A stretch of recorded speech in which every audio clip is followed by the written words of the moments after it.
Okay, it's inspection time. So after you get a mutual acceptance, and if you have an inspection contingency included in your offer, then you get to bring an inspector into the house sometime between like 2 to 7 days after mutual acceptance is reached. Usually people want to get this done pretty fast.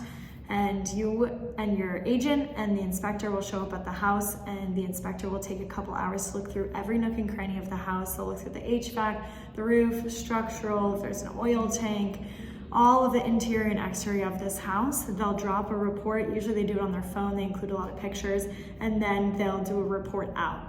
It's not necessary that you're there as a buyer, but it is a really good time to lean in on somebody's understanding of the house who is an expert in those couple hours to show you where the electrical is and what to do with the HVAC system, and just take advantage of that free resource while they're there.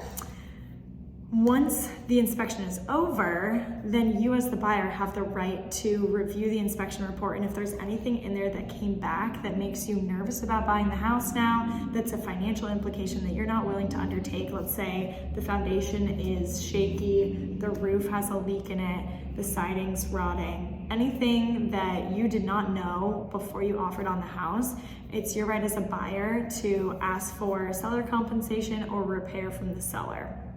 This is technically a renegotiation. So you're not in mutual acceptance anymore when you were asking for compensation or repairs, but there's a few rounds that you can go back and forth and negotiate on what to do with the inspection findings with the seller, and your agent will have a good strategy on this. But at this point, my hottest tip with inspections at this point is to ask for seller compensation rather than asking for the seller to repair it themselves. They're under a timeline, they might not pick the best person to do it, and so you want to use the money in order to go hire the person that's up to your level of satisfaction to fix whatever issue it is.